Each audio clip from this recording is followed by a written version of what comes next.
Hi hello everyone. ಕಳೆದ ತರಗತಿಯಲ್ಲಿ ಟ್ರಿಗ್ನಾಮೆಟ್ರಿಯನ್ನು ಬಿಡಿಸ್ತಾ ಇದ್ವಿ. ಲಾಸ್ಟ್ ಕ್ಲಾಸಲ್ಲಿ ರೇಷಿಯೋ ಬಗ್ಗೆ ಹೇಳ್ತಾ ಇದ್ದೆ ಪ್ರಾಬ್ಲಮನ್ನು. ಇದು ಒಂದು ಅಂಕದ ಪ್ರಶ್ನೆಗೆ ಬರುತ್ತೆ ಅಂತ ಹೇಳಿದ್ದೆ. ಈ ದಿನ ಕೂಡ ಪ್ರಿಪ್ರೇಟ್ರಿದು 2026ನಲ್ಲಿ ಪ್ರಿಪ್ರೇಟ್ರಿ 1ನಲ್ಲಿ ಈ ಪ್ರಶ್ನೆ ಬಂದಿದೆ. ಪ್ರಿಪ್ರೇಟ್ರಿ 2ನಲ್ಲೂ ಒಂದು ಪ್ರಶ್ನೆ ಇದೆ, ಅದು ಇನ್ನೊಂದು ವಿಭಾಗದಲ್ಲಿದೆ.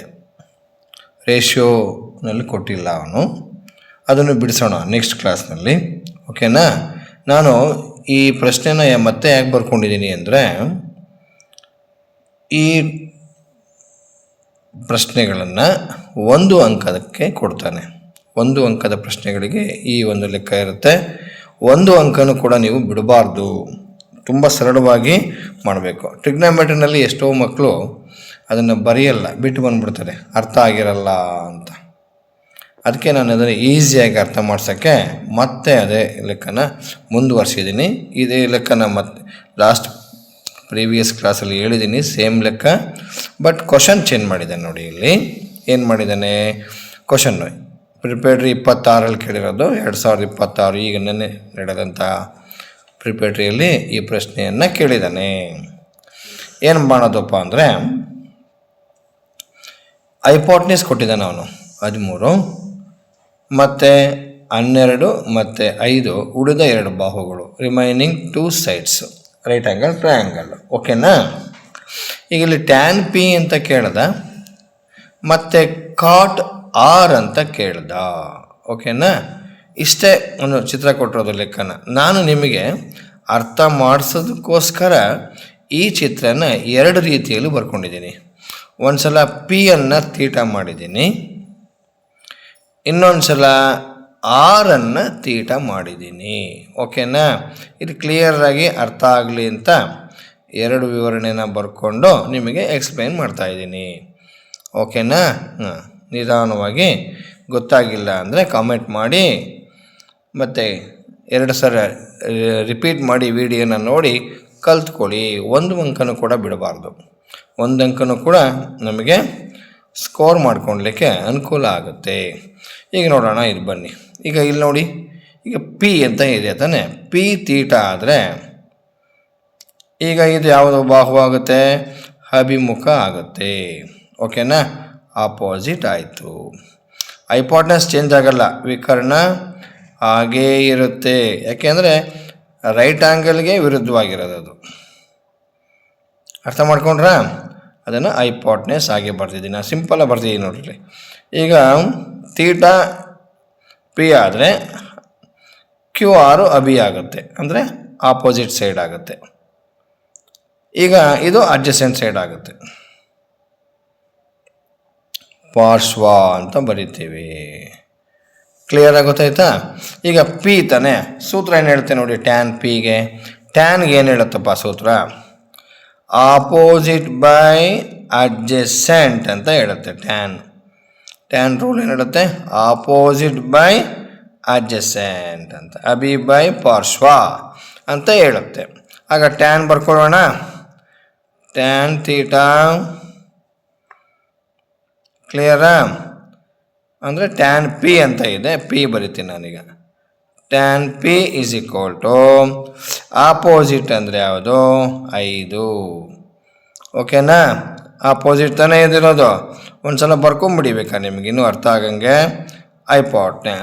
ಅಡ್ಜಸೆಂಟು, ಆಪೋಸಿಟ್ ಬೈ ಅಡ್ಜಸೆಂಟ್ ಬರಿಬೇಕಲ್ಲಿ. ಆಗ ಆಪೋಸಿಟ್ ಏನಿದೆ ನೋಡ್ಕೊಡಿ, 5 ಇದೆ, ಅಡ್ಜಸೆಂಟ್ 12 ಇದೆ. ಆಗ ಇದು 5/12 ಆಯಿತು. ಓಕೆನಾ? ಕ್ಲಿಯರಾಗಿ ಅರ್ಥ ಆಯಿತಾ? ಈಗ ಪಕ್ಕ ಚಿತ್ರಕ್ಕೆ ಬನ್ನಿ, ಈ ಕಡೆ ಈ ಚಿತ್ರಕ್ಕೆ. ಚಿತ್ರ 2ನೇ ತಗೊಳ್ಳೋಣ. ಇದು ಚಿತ್ರ 1ನೇದು ಅಂತ ಬರ್ಕೋತೀನಿ ನಾನು, ಇದು ಚಿತ್ರ 2ನೇದು ಅಂತ ಬರ್ಕೊಳ್ಳೋಣ. ನಿಮ್ಗೆ ಅರ್ಥ ಆಗಲಿ ಅಂತ ಬರಿತಾ ಇದ್ದೀನಿ ಈ ಥರ. ಓಕೆ? ಈಗ 6 ತೀಟ ಆಗುತ್ತೆ, 6 ಏನಾಯಿತು, ತೀಟ ಆಯಿತು. ಆಗ ಇಲ್ಲಿ ನೋಡಿ, ಆಪೋಸಿಟ್ ಇದಿದೆ. ಈಗ ಅರ್ಥ ಆಗಲಿಲ್ವಾ? ಇದು ಆಪೋಸಿಟ್ ಇದೆ, ಇದು ಅಡ್ಜಸೆಂಟ್ ಇದೆ. ಹೌದಾ? ತೀಟಾ ಆರ್ ಕೊಟ್ಟಿದ್ದಾನೆ. ಕ್ವಶನ್ ಏನು ಕೊಟ್ಟಿದ್ದಾನೆ? ಕಾಟ್ ಅಂತ ಕೊಟ್ಟಿದ್ದಾನೆ. ಕಾಟ್ ಅಂತ ಕೊಟ್ಟಿದ್ದಾನೆ. ಕ್ವಶನ್ ಅರ್ಥ ಮಾಡ್ಕೊಳ್ಳಿ. ಈಗ ಕಾಟ್ ಆರ್ ಬರೀಬೇಕು ನಾನೀಗ. ಕಾಟ್ ಆರ್ ಅಂತ ಬರ್ಕೋತೀನಿ. ಕಾಟ್ ಆರ್ನ ರೂಲ್ ಏನು ಹೇಳುತ್ತೆ ನೋಡ್ಕೊಂಬನ್ನಿ. ಫಸ್ಟ್ ರೂಲ್ ಏನು ಹೇಳುತ್ತೆ? ಕಾಟ್ ಅಂದರೆ ಯಾವುದು ಹೇಳುತ್ತೆ? ಅಡ್ಜಸೆಂಟ್ ಬೈ ಆಪೋಸಿಟ್ ಅಂತ ರೂಲ್ ಹೇಳುತ್ತೆ. ಹಾಗಾದರೆ ಈ ಚಿತ್ರದಲ್ಲಿ ಅಡ್ಜಸೆಂಟ್ ಯಾವುದು? Q R adjacent. ಆಪೋಸಿಟ್ ಯಾವುದು? P Q opposite. ಕ್ಲಿಯರಾ? ಯಾಕೆ ಹೆಂಗಾಯಿತು ಅಂದರೆ ತೀಟಕ್ಕೆ ವಿರುದ್ಧವಾಗಿರೋದು ಆಪೋಸಿಟು, ತೀಟದ ಪಕ್ಕದ್ದು ಪಾರ್ಶ್ವ ಆಪೋಸಿಟ್, ಇದು ಅಡ್ಜಸೆಂಟ್ ಆಯಿತು. ತೀಟಾಗೆ ವಿರುದ್ಧವಾಗಿರೋದು ಆಪೋಸಿಟು. ಕ್ಲಿಯರಾ? ತೀಟಾಗೆ ವಿರುದ್ಧವಾಗಿರೋದು ಆಪೋಸಿಟು, ತೀಟದ ಪಕ್ಕದ್ದು ಪಾರ್ಶ್ವ ಅಡ್ಜಸೆಂಟು, ಆಪೋಸಿಟು ಅಡ್ಜಸೆಂಟು. ಇಲ್ಲಿ ಒಂದೊಂದ್ಸಲ ಕನ್ಫ್ಯೂಷನ್ ಆಗುತ್ತೆ. ಕ್ಲಿಯರಾಗಿ ಅರ್ಥ ಮಾಡ್ಕೊಳ್ಳಿ, ಬರ್ತಿದ್ದೀನಿ ಅದಕ್ಕೋಸ್ಕರ. ಅಡ್ಜಸೆಂಟು ಬೈ ಆಪೋಸಿಟ್. ಅಡ್ಜಸೆಂಟ್ ಎಷ್ಟಿದೆ? 5. ಆಪೋಸಿಟ್ ಎಷ್ಟಿದೆ? 12. ನೋಡಿ ಅಷ್ಟೇ. ಕ್ವಶನ್ ಅರ್ಥ ಆಯ್ತಾ? ಇದನ್ನು ಬಿಡಿಸಿ ಹೇಳಿದ್ದೀನಿ. 1 ಅಂಕದ ಪ್ರಶ್ನೆ, ಹೌದಾ? ಇನ್ನು ಕೆಲವು 1 ಅಂಕದ ಪ್ರಶ್ನೆಗಳನ್ನೆಲ್ಲ ಬಿಡಿಸ್ತೀನಿ. ಒಂದು ಕಡೆಯಿಂದ ಪ್ರಿಪೇರ್ಡ್ ಕ್ವಶನ್ ಪೇಪರ್ ಎಲ್ಲ ತೊಗೊಂಡು 1 ಅಂಕದ ಪ್ರಶ್ನೆನ ನೀಟಾಗಿ ಬಿಡಿಸಿ ಅರ್ಥ ಮಾಡಿಸ್ತೀನಿ. ವಿಡಿಯೋ ಲಾಂಗ್ ಆಗುತ್ತೆ. ನೆಕ್ಸ್ಟು ಕ್ಲಾಸ್ಗಳಲ್ಲಿ ಅದನ್ನು ವಾಚ್ ಮಾಡಿ ಈ ಚಾಪ್ಟರ್ನಲ್ಲಿ ಪೂರ್ಣ ಅಂಕಗಳನ್ನು ಪಡೆಯುವಂತಾಗಲಿ ಎಲ್ಲ ವಿದ್ಯಾರ್ಥಿಗಳು. ಕೆಲವು ಸಂದರ್ಭದಲ್ಲಿ ಈ ಚಾಪ್ಟರ್ನಲ್ಲಿ ಕೆಲವು ಮಕ್ಕಳು ಬಿಟ್ಟು ಬಂದುಬಿಡ್ತಾರೆ, ಅರ್ಥ ಆಗಲಿಲ್ಲ ಅಂತ. ನಾನು ಅನೇಕ ವಿದ್ಯಾರ್ಥಿಗಳನ್ನು ಗಮನಿಸಿದ್ದೀನಿ. ಸರಿನಾ? ನನ್ನ ಹಳೆಯ ವಿದ್ಯಾರ್ಥಿಗಳು ಈಗಿನ ನಿಮ್ಮ ಅಕ್ಕಪಕ್ಕದ ಸ್ನೇಹಿತರು, ಫ್ರೆಂಡ್ಸು ಅವ್ರಿಗೆ, ನಿಮ್ಮ ಹುಡುಗರಿಗೆ ಶೇರ್ ಮಾಡಿ ಹೇಳಿ, ನಮ್ಮ ಸರ್ದು ಕ್ಲಾಸ್ ಇದೆ, ವಿಡಿಯೋ ಬಿಟ್ಟಿದ್ದಾರೆ, ವಿಡಿಯೋ ಮಾಡ್ತಾಯಿದ್ದಾರೆ, ನೋಡ್ಕೊಂಡು ಕಲ್ತ್ಕೊಳ್ಳಿ ಅಂತ. ಹೌದಾ? ಓಕೆ, ಇಲ್ಲಿ ಬರೋಣ. ಈಗ ಇದು ಬರೆದಿದ್ದೀನಿ. 5/12 ಆಯಿತು. ಅವ್ನು ಕ್ವಶನ್ ಏನು ಕೇಳಿದ ನೋಡ್ಕೊಂಬನ್ನಿ. ಟ್ಯಾನ್ ಪಿ ಅಂತ ಕೇಳಿದ್ದಾನೆ. Tan P minus cot R ಅಂತ ಕೇಳಿದ್ದಾನೆ. ಕಾಟ್ ಆರ್. ಓಕೆನಾ? ಟ್ಯಾನ್ ಪಿಗೆ ಏನು ಬಂತಪ್ಪ ನಮಗೆ? ಅದರ ಬೆಲೆನ ಅಲ್ಲಿ ಬರೀರಿ. 5/12 ಬಂದಿದೆ ನೋಡಿ. 5/12 ಬರ್ಕೊಳ್ಳಿ. ಅರ್ಥ ಆಯ್ತಾ? ನೆಕ್ಸ್ಟ್ ಮೈನಸ್ ಕಾಟ್ ಆರ್ ಏನು ಬಂದಿದೆ ನೋಡಿ, ಅದಕ್ಕೂ 5/12 ಬಂದಿದೆ. ಸರಿನಾ? ಅರ್ಥ ಆಯ್ತಾ? ಈಗ ಇದು 5/12, ಇದು 5/12 ಬಂದಿರೋದ್ರಿಂದ ಎಲ್ ಸಿ ಎಮ್ ತಗೋಬೇಕು. ಫ್ರ್ಯಾಕ್ಷನ್ ಇರೋದ್ರಿಂದ, ಭಿನ್ನರಾಶಿ ಇರೋದ್ರಿಂದ ಇದನ್ನು ಎಲ್ ಸಿ ಎಮ್ ತಗೊಂಡು ಛೇದಗಳಿಗೆ ಡಿನಾಮಿನೇಟರ್ಗೆ ಎಲ್ ಸಿ ಎಮ್ ತಗೊಂಡು ನಾವು ಕಳೆಯೋದು ಕೂಡೋದು ಮಾಡಬೇಕು. ಇಲ್ಲಿ ಮೈನಸ್ ಇದೆ, ಕಳೀತಾ ಇದ್ದೀವಿ. ಆಗ ಎಲ್ ಸಿ ಎಮ್ 12 ಇರೋದ್ರಿಂದ ಸೇಮ್ ಎರಡರಲ್ಲೂ ಒಂದು ಸಲ ಬರ್ಕೊಂಡ್ರೆ ಸಾಕು. ಅದೇ ಎಲ್ ಸಿ ಎಮ್ ಆಯಿತು. ಓಕೆನಾ? ಅರ್ಥ ಆಯ್ತಾ? ಕ್ಲಿಯರ್ ಆಯಿತಾ? ಗೊತ್ತಾಗ್ತಿದೆಯಾ? ನೆಕ್ಸ್ಟ್ ನೋಡಿ, ಡಿನಾಮಿನೇಟರ್ ಸೇಮ್ ಇದ್ದಾಗ ನ್ಯೂಮರೇಟರ್ನು ಹಾಗೆ ಬರ್ಕೊಂಡ್ಬಿಡ್ಬೇಕು. 5 - 5. ಅರ್ಥ ಆಗಲಿಲ್ಲ? ಗೊತ್ತಾಗ್ತಿದೆಯಾ ಹೇಳ್ತಿರೋದು? ಆಗ ಎಲ್ ಸಿ ಎಮ್ ತೊಗೊಂಡಿದ್ದೀನಿ ನಾನಿಲ್ಲಿ. ಹೌದಾ? 5ರಲ್ಲಿ 5 ಹೋದರೆ 0. 0/12. ಇದು ಒಂದು ವಿಧಾನ. 12ರಿಂದ 0 ಬಾಗಿಸಿದ್ರೆ 0ನೇ ಆನ್ಸರು. ಅರ್ಥ ಆಗ್ತಿದೆಯಾ? ಕ್ಲಿಯರಾಗಿ ಗೊತ್ತಾಯ್ತಾ ನಾನು ಹೇಳಿದ್ದು? ನೋಡಿ 0 ಬಂತು. ಈಗ ನಿಮಗೆ ಕೆಲವರಿಗೆ ಗೊತ್ತಿದೆ, ಅವರೇನು ಮಾಡ್ಬೋದು, ಇಲ್ಲೇ ಹೊಡಿಬೋದಲ್ಲ ಸರ್ ಅಂತ ಕೇಳ್ತಾರೆ. ಆಗ ಇಲ್ಲಿ ಕ್ಯಾನ್ಸಲ್ ಮಾಡಿದರೆ ಇದು ಪ್ಲಸ್ 5/12, ಇದು ಮೈನಸ್ 5/12 ಸಿಂಪಲ್ಲಾಗಿ ಹೊಡಿಬೋದು. ಹೊಡೆದು ನೇರವಾಗಿ ನಾವಿಲ್ಲಿ 0 ಬರೀಬೋದು. ಈ ಥರ ಅರ್ಥ ಆಗಿಲ್ಲ? ಎರಡರಲ್ಲೂ ಆನ್ಸರ್ ನಮಗೆ ಒಂದೇ ಸಿಗುತ್ತೆ. ಹಾಗೂ ಮಾಡ್ಕೋಬೋದು, ಹೀಗೂ ಮಾಡ್ಬೋದು. ಇಲ್ಲಿ ಫ್ರ್ಯಾಕ್ಷನ್ ಇದ್ದಿದ್ದರಿಂದ ಎಲ್ ಸಿ ಎಮ್ ತಗೊಂಡು ಹೊಡೆಯೋ ವಿಧಾನನ ಹೇಳ್ಕೊಟ್ಟೆ ಅಷ್ಟೇ. ಉತ್ತರ ಒಂದೇನೆ. ಓಕೆನಾ? ಆಮೇಲೆ ಇನ್ನೊಂದು ಲೆಕ್ಕನ ಬರ್ಕೊಂಡಿದ್ದೀನಿ ನೋಡಿ. ಇದರಲ್ಲಿ ಈ ಥರ ನಾವು ಕ್ರಿಯೇಟ್ ಮಾಡ್ಕೊತ ಹೋಗ್ಬೋದು ಪ್ರಾಬ್ಲಮನ್ನು. ನಾನು ಈ ಚಾಪ್ಟರ್ನಲ್ಲಿ ಕೆಲವು ಲೆಕ್ಕಗಳನ್ನೆಲ್ಲ ಕ್ರಿಯೇಟ್ ಮಾಡೋದು ನಿಮ್ಮ ಕೈಲೇ ಮಾಡೋದು ಎಲ್ಲ ಹೇಳ್ತಾ ಹೋಗ್ತೀನಿ. ಕಂಡೀಷನಲ್ ಐಡೆಂಟಿಟಿ ಅಂತ ಇದೆ, ಪ್ರೂವ್ ದಟ್ ಅಂತೆಲ್ಲ ಬರುತ್ತೆ ಕ್ವಶನ್ಸ್. ಇದು ನೆಕ್ಸ್ಟು ಮೇಯ್ನಲ್ಲಿ ನೆಕ್ಸ್ಟ್ ಎಕ್ಸಸೈಸಲ್ಲಿ. ಮತ್ತು ರೇಷಿಯೋ ಇನ್ನೊಂದು ಟೇಬಲ್ ಕೂಡ ಬರುತ್ತೆ, ಸ್ಟ್ಯಾಂಡರ್ಡ್ ಟೇಬಲ್ಲು. ಅದನ್ನು ಎರಡರಲ್ಲೂ ಕೂಡ ನೀವು ಈಸಿಯಾಗಿ ಪ್ರಾಬ್ಲಮ್ ಮಾಡೋದನ್ನು ಹೇಳ್ಕೊಡ್ತೇನೆ. ಅದೆಲ್ಲ ವಾಚ್ ಮಾಡಿ ಕಲ್ತ್ಕೊಳ್ಳಿ. ಇದರಲ್ಲಿ ಪೂರ್ಣವಾಗಿ ಅಂಕನ ಪಡ್ಕೊಳ್ಳೋದನ್ನು ವ್ಯವಸ್ಥೆ ಮಾಡ್ಕೊಳ್ಳಿ.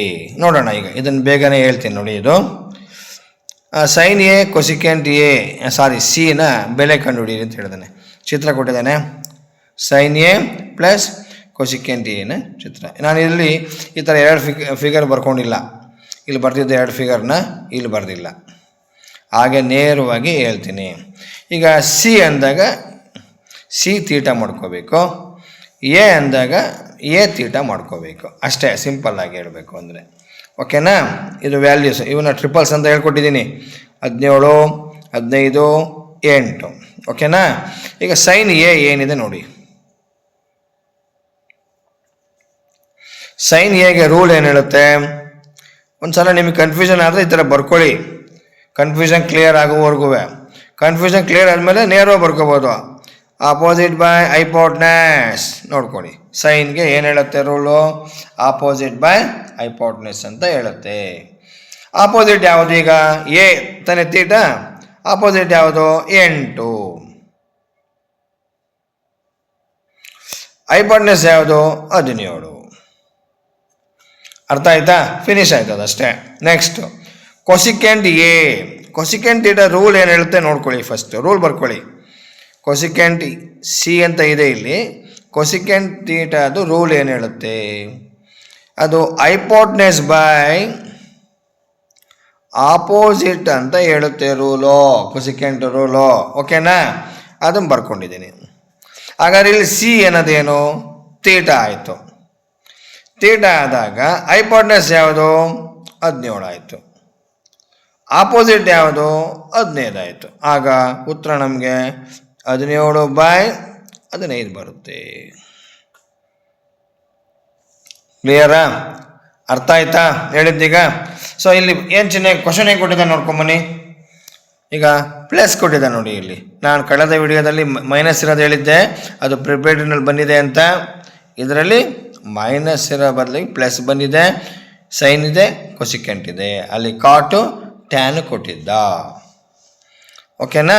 ಈಗ ನಾನೇನು ಮಾಡ್ತೀನಿ, sine A plus cosecant C ಬರ್ಕೊಂಡಿದ್ದೀನಿ. ಸೈನ್ ಎನ ಬೆಲೆ ಎಷ್ಟು? 8/17 ಪ್ಲಸ್ ಕೊಸಿಕೆಂಟ್ನ ಬೆಲೆ ಎಷ್ಟು? 17/15. ಕ್ವಶನ್ ಅರ್ಥ ಆಯ್ತಾ? ನೋಡಿ ಬರ್ತಿದ್ದೀನಲ್ಲಿ. ಈಗ ನಾವು ಇದನ್ನೇನು ಮಾಡಬೇಕು? ನಾನು ಆಗಲೇ ಹೇಳಿದೆ ಲಾಸ್ಟ್ ಪ್ರಾಬ್ಲಮಲ್ಲಿ ಎಲ್ ಸಿ ಎಮ್ ತೊಗೋಬೇಕು ಅಂತ. ಇದಕ್ಕೆ ಎಲ್ ಸಿ ಎಮ್ ತೊಗೋಬೇಕು ಅಂದರೆ ಇಲ್ಲಿ ಎರಡು ಸಂಖ್ಯೆಗಳು ಬೆಸ ಆಡ್ ನಂಬರ್ಸ್ ಇದೆ. ಇದನ್ನು ಟೇಬಲ್ಸ್ ಮಾಡ್ಕೊಂಡು ಡಿವೈಡ್ ಮಾಡಿ ಬರೀಬೇಕು. ಅದ್ರ ಬದಲಿಗೆ ಈಸಿಯಾಗಿ ಹೇಳ್ಕೊಡ್ತೀನಿ ನಾನು. ಛೇದ ಏನಿದೆ ನೋಡ್ಕೊಳ್ಳಿ. ಡಿನಾಮಿನೇಟ್ರು 17 ಇದೆ, 15 ಇದೆ. ಕಣ್ಣು ಮುಚ್ಕೊಂಡು ಹಂಗೆ ಬರ್ಕೊಳ್ಳಿ ಸುಮ್ಮನೆ, ಅಷ್ಟೇ. ನೋಡಿ ಈಸಿಯಾಗಿ ಅರ್ಥ ಮಾಡಿಸ್ತೀನಿ ಇದನ್ನು, ಈಸಿಯಾಗಿ. ಅದೇನಿದೆ ಛೇದ ಅದನ್ನು ಹಾಗೆ ಕಣ್ಣು ಮುಚ್ಕೊಂಡು ಬರೀಬೇಡಿ, ಆಮೇಲೆ ಕಾಣಲ್ಲ. ಅದೇ ಏನಿದೆ ಅದನ್ನು ಬರೀರಿ. ಕ್ಲಿಯರಾ? ನೆಕ್ಸ್ಟ್ ಪಾಯಿಂಟ್ಗೆ ಹೋಗೋಣ. 17ರಿಂದ 17 ಬಾಗಿಸಿ 1 ಹೋಗುತ್ತಾ? ಆಗ 15 ಉಳಿಯುತ್ತೆ ನೋಡಿ. ಇಲ್ಲಿ ರಿಮೈನಿಂಗ್ 15. 15 8 120 ಬರ್ಕೊಳ್ಳಿ. ಅರ್ಥ ಆಗಲಿಲ್ಲ? ನಾನು ಹೇಳಿದ ಅರ್ಥ ಆಯ್ತಾ? 17ಇಂದ 17 ಡಿವೈಡ್ ಮಾಡಿದರೆ 1 ಹೋಗುತ್ತೆ. Remaining 15, 15 × 8, 15 8 120 plus. ಅದೇ ಥರ 15ಇಂದ 15 ಡಿವೈಡ್ ಮಾಡಿ, 15 ಹೋಗುತ್ತೆ, ಡಿವೈಡ್ ಆಗುತ್ತೆ. 1 17 × 17 289 ಆಗುತ್ತೆ. ಅರ್ಥ ಆಗಲಿಲ್ಲ? ಈಸಿಯಾಗಿ ನಿಮಗೆ ಹೇಳಿದ್ದೀನಿ. ಒಂದ್ಸಲ ಟ್ರೈ ಮಾಡಿ, ಖುಷಿ ಆಗುತ್ತೆ ನಿಮಗೆ. ಅಲ್ಲಿ ಇಷ್ಟು ಈಸಿಯಾಗಿ ಬಂದ್ಬಿಡ್ತು ಅಂತ. ಓಕೆನಾ? 120 289 ಕೂಡ್ಕೊಡಿ. 9 8 2 10ಕ್ಕೆ 0 ದಶಕ 1 2 1 3 1 4 407 ಡಿವೈಡೆಡ್ ಬೈ 15 10 ಕ್ಯಾರಿ 15 15 10 25 225 ಆಯಿತು ನೋಡಿ. ಇಷ್ಟೇ, ಈ ರೀತಿ ಬರುತ್ತೆ. ಅರ್ಥ ಆಯ್ತಾ? ಓಕೆನಾ? ನಾನು ಕಳೆದ ವಿಡಿಯೋಗಳಲ್ಲಿ ಈ ಥರ ಟ್ರಿಪಲ್ಸ್ಗಳನ್ನು ಕೊಟ್ಟಿದ್ದೀನಿ, 1 2 3. ಅವುಗಳನ್ನು ನೀವು ಇದೇ ರೀತಿ ಬರ್ಕೊಂಡು ನೀವೇ ಸೈನು ಅನ್ನೋ ಕೊಸಿಕೆಂಟ್ ಕೊಟ್ಟಿದ್ದೀನಿ, ನೀವು ಸೀಕೆಂಟು, ಆಮೇಲೆ ಕಾಸು, ಟ್ಯಾನು, ಈ ಥರ ನೀವು ಬರ್ಕೊಂಡು ಇದೇ ಥರ ಲೆಕ್ಕನ ನೀವು ಪ್ರಾಕ್ಟೀಸ್ ಮಾಡಬಹುದು. ಓಕೆನಾ? ಹಾಂ, ವಿಡಿಯೋ ಲೆಂತ್ ಆಗ್ತಾ ಹೋಗುತ್ತೆ, ಹೌದಾ? ನಮ್ಮ ಚಾನಲನ್ನು ಸಬ್ಸ್ಕ್ರೈಬ್ ಮಾಡ್ಕೊಳ್ಳಿ, ಎಲ್ಲರಿಗೂ ಶೇರ್ ಮಾಡ್ಕೊಳ್ಳಿ. ಎಲ್ಲ ವಿದ್ಯಾರ್ಥಿಗಳು ಕಲ್ತ್ಕೊಳ್ಳಿ. ಒಳ್ಳೆಯದಾಗಲಿ. Thank you for watching.